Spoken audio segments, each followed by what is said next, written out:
तो आज हम एक बहुत ही कह सकते हैं व्यक्तिगत और मार्मिक स्रोत पर बात कर रहे हैं। ये एक पत्र है जिसका शीर्षक है मैं 13 वर्षीय स्वयं को पत्र।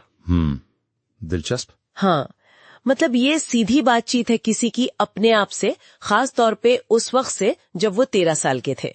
और वो उम्र थोड़ी मुश्किल होती है ना, बहुत सारा कंफ्यूजन, दबाव, अनिश्चितता सी। बिल्कुल बिल्कुल, वो एक ट्रांसफॉर्मेशन का दौर होता है। वही, और ये पत्र जैसे उसी एहसास को पकड़ता है। स्कूल का भारीपन, घर पे शायद कुछ अनकही मुश्किलें, और वो जो बाहर से दिखाने की कोशिश होती है कि सब ठीक है, पर अंदर ही अंदर वो शक चलता रहता है, क्या मैं काफी हूँ, या पता नहीं लोग क्या सोच रहे होंगे। चलिए जरा इसे और समझते हैं। हाँ, और इसमें जो सबसे अच्छी बात मुझे लगी वो ये है कि कितनी ईमानदारी से उस अंदरूनी कश्मकश को मानता है। वो होता है ना कि बाहर से मजबूत दिखना, मुस्कुराना, पर अंदर से थकान महसूस करना, संघर्ष करना। हाँ, पत्र में एक जगह लिखा है तुम मुस्कुराते हो लेकिन अंदर से तुम थके हुए हो। ये सीधी बात है, बहुत सच्ची। बिल्कुल, ये बहुत से लोगों के लिए बहुत रिलेटेबल फीलिंग होगी। और फिर उसी कश्मकश के बीच एक बहुत ही शक्तिशाली आश्वासन भी आता है ना? हाँ, वो 3 शब्द, तुम पर्याप्त हो। बिल्कुल। और ये सिर्फ कहने के लिए नहीं है, ये उस बोझ को कम करता है कि हमें हमेशा परफेक्ट होना है या हमें सब कुछ पता होना चाहिए। पत्र साफ कहता है तुम्हें परफेक्ट होने की जरूरत नहीं है, तुम्हें सब कुछ जानने की जरूरत नहीं है। हाँ, ये बहुत बड़ी राहत की बात है, खासकर उस उम्र में जब लगता है कि सारी दुनिया की नजरें हम पर ही हैं। और इसी से जुड़ा हुआ है आत्म करुणा का संदेश, मतलब खुद पर थोड़ी नरमी बरतना। सही कहा, सेल्फ कंपैशन, खुद को समझना, जज ना करना, जैसे हम किसी दोस्त को समझते हैं जब वो मुश्किल में हो। और ये पत्र यही याद दिलाता है कि जो आज की परेशानियां हैं, स्ट्रेस है, प्रेशर है, वो हमेशा नहीं रहेगा। हाँ, वो लाइन है ना ये स्ट्रेस, ना ये प्रेशर, ना ये फेज, ये गुजर जाएगा। हाँ, और तुम बढ़ोगे।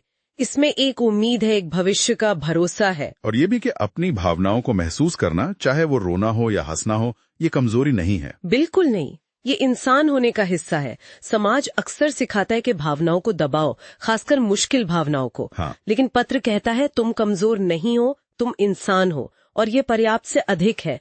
अपनी भावनाओं को स्वीकारना तो असल में हिम्मत का काम है। हाँ, ये बात बहुत जरूरी है। अच्छा, एक और चीज जो ध्यान देने वाली है वो ये कि पत्र भविष्य के नजरिए से लिखा गया है। हाँ, ये बहुत महत्वपूर्ण पॉइंट है। लिखने वाला आज पीछे मुड़कर उस 13 साल के बच्चे को देख रहा है, और ये दिखाता है कि वक्त कैसे नजरिए को बदल देता है। जो चीज उस वक्त पहाड़ जैसी लगती है, वो बाद में शायद उतनी बड़ी ना लगे। हाँ, और लेखक अपने उस छोटे रूप पर गर्व महसूस करता है, उसके लचीलेपन पर। हाँ, कि वो डटा रहा, उसने हार नहीं मानी। बिल्कुल, वो कहते हैं मुझे तुम पर गर्व है, जीवित रहने के लिए, उपस्थित रहने के लिए, हार ना मानने के लिए। ये उस अंदरूनी ताकत को पहचानना है जो शायद उस वक्त खुद को नजर नहीं आती। पत्र के आखिर में एक सुझाव भी दिया गया है कि अपने छोटे स्व को ऐसा पत्र लिखना काफी उपचारात्मक, मतलब थेरेप्यूटिक हो सकता है। हाँ, ये एक बहुत शक्तिशाली अभ्यास हो सकता है। जब हम अपने अतीत के स्व को थोड़ी सहानुभूति, थोड़ी समझ से देखते हैं, तो कहीं ना कहीं हम अपने आज के स्व के प्रति भी नरम होना सीखते हैं। ये अपने पूरे सफर को एक अलग रोशनी में देखने जैसा है।